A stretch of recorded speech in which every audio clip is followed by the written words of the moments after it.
Welcome to today's Catholic Daily Readings from Christus Dominus Bread of Life. A reading from the book of the prophet Isaiah.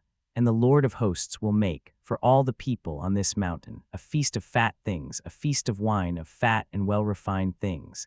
And he will swallow up on this mountain the face of the bond, with the face of the covering over all the peoples, and with the veil spread over all the nations. He will swallow up death in victory. And the Lord God will wipe away the tears from every face, and he will take away the disgrace of his people from all the earth. The mouth of the Lord has spoken it, and on that day they will say, Behold, this is our God, whom we have expected and for whom we have remained. This is the Lord whom we have sought. Let us rejoice and exult in his salvation. For the hand of the Lord will rest upon this mountain.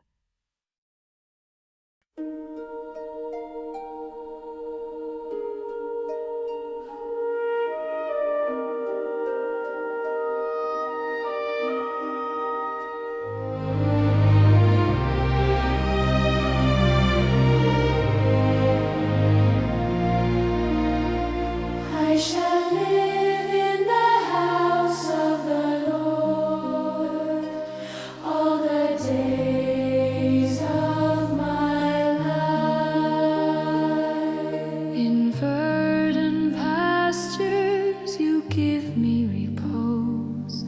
Beside restful waters you restore my soul.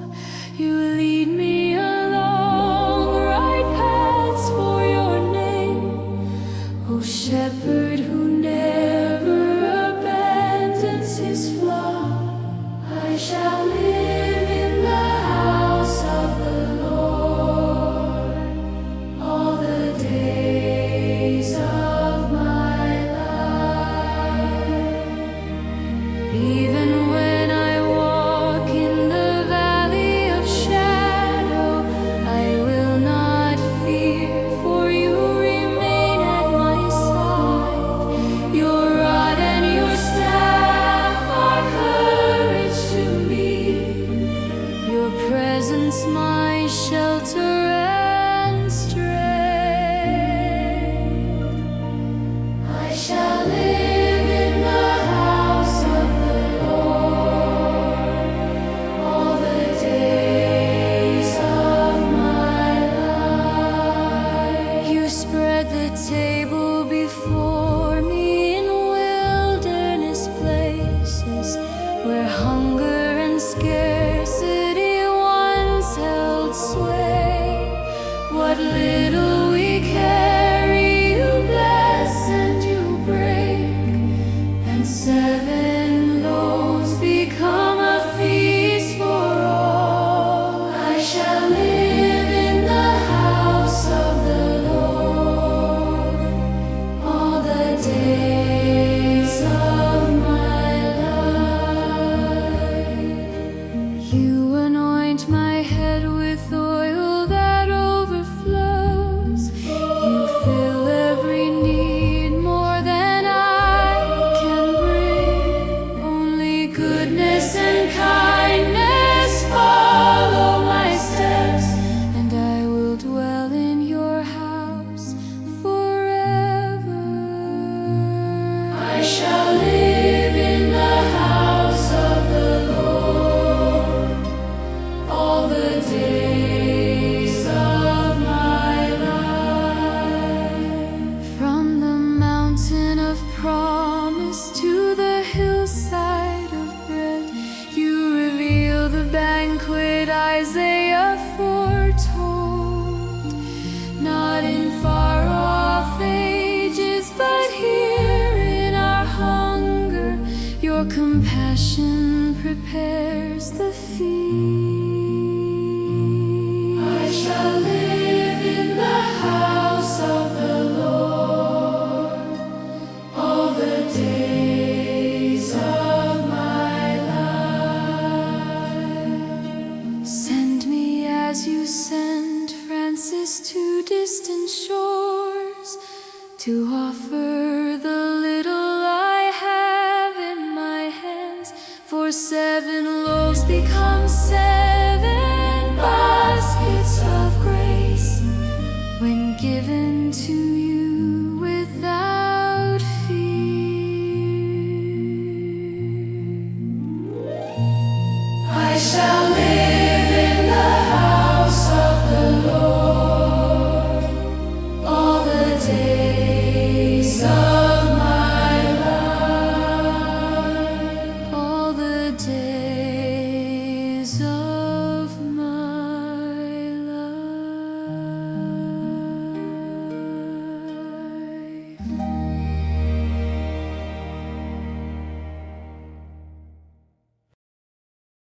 A reading from the Holy Gospel according to Matthew.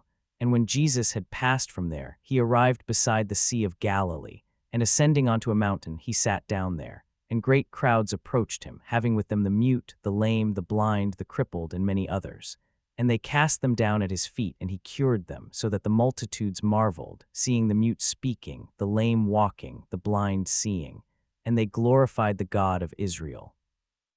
Then Jesus called his disciples to himself and said, I have compassion on the multitude, because they remain with me for 3 days now, and they do not have anything to eat.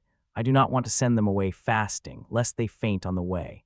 And the disciples said to him, From where then in the desert would we get enough bread to feed such a great multitude? And Jesus said to them, How many loaves do you have? And they said, 7, and a few little fishes. And he instructed the multitude to sit down on the ground. And taking the 7 loaves and the fishes, and giving thanks, he broke and gave them to his disciples. And the disciples gave to the multitudes. And they all ate and were satisfied. And they took up what was left of the fragments, 7 baskets full. Join us for today's reflection. There is a moment in every life when God sets a table before us. Not a table we expected, not in a place we would have chosen, but a feast nonetheless. Isaiah speaks of this divine banquet on the mountain. Rich food, aged wines, the veil lifted from our eyes, death itself swallowed up forever. It sounds like the end of all things, the final celebration when every tear will be wiped away. But here is what the gospel reveals today. God does not wait for the end to start feeding his people. He begins now in the wilderness with whatever we bring him. The feast is not only coming, it has already started. Picture the scene in Matthew's Gospel. Jesus has climbed a mountain near the Sea of Galilee, and the crowds have followed him there. This is Gentile territory, far from the places where God's people expected to encounter holiness. And yet here they come, the lame, the blind, the mute, the maimed, carried and led and stumbling their way to the feet of Jesus. For 3 days he heals them. For 3 days heaven touches earth on that mountainside. But after 3 days, a practical problem emerges. The crowd is hungry. They are far from home with nothing to eat. Jesus turns to his disciples and says something remarkable. I do not want to send them away hungry. The God of the universe, the one who will one day prepare the great banquet Isaiah describes, this God looks at tired, hungry people on a hillside and says, I refuse to let them leave without being fed. The compassion of God is not abstract. It is not reserved for some distant future. It meets us exactly where we are. The disciples respond the way we often respond to impossible situations. Where could we ever get enough bread in this deserted place to satisfy such a crowd? They have been with Jesus for months. They have already seen him feed 5,000 people, and still they ask this question. Still they calculate the problem instead of trusting the provision. How many of us do the same thing? We have seen God provide before. We have experienced his faithfulness. And yet every new challenge brings the same anxious arithmetic. We count what we have, we count what we need, and we conclude that the numbers do not work. Jesus does not lecture them. He simply asks, How many loaves do you have? 7, they answer, and a few fish. It is almost nothing. It is certainly not enough. And yet Jesus takes those loaves and fish, gives thanks, breaks them, and hands them to the disciples to distribute. Everyone eats. Everyone is satisfied. And when they gather up the leftovers, there are 7 baskets full.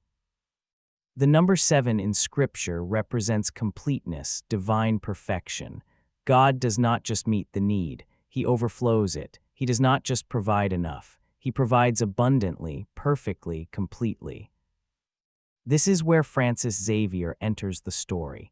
When Ignatius of Loyola first approached him at the University of Paris, Francis wanted nothing to do with spiritual adventures. He was building an academic career. He had plans and ambitions, a comfortable future mapped out. For 6 years he resisted Ignatius, drawn to the vision but unwilling to surrender his own designs. And when the call finally came to go to India to replace a colleague who had fallen ill at the last moment, Francis had every reason to say no. He was a scholar, not an explorer. He did not speak the languages he would need. He had no missionary training, no cultural preparation, no strategic plan. All Francis had was a breviary, a catechism, and a willingness to go where he was sent. 7 loaves and a few fish. It was not enough. It could never be enough. But Francis brought what he had, and God multiplied it across oceans and continents. Over the next 10 years, Francis would travel through India, Malaysia, Indonesia, and Japan, baptizing an estimated 30,000 people. He learned to communicate the faith through simple songs that children loved to sing, and those songs spread his message through villages faster than any sermon could. This is the pattern of grace that connects Isaiah's vision to the hillside feeding to the life of Francis Xavier. God invites us to a feast we could never prepare, asks us to bring gifts we think are inadequate, and then multiplies everything beyond recognition. The 7 loaves become 7 baskets of leftovers. The reluctant scholar becomes the apostle of the Indies. The Gentile wilderness becomes the site of divine abundance. The veil that covers all nations begins to be lifted, one encounter at a time. So here is the question this Advent day. What is your 7 loaves? What small offering are you holding back because it does not seem like enough? Maybe it is a skill you think is too ordinary to matter. Maybe it is a relationship you have given up on. Maybe it is a dream you abandoned because the numbers did not work.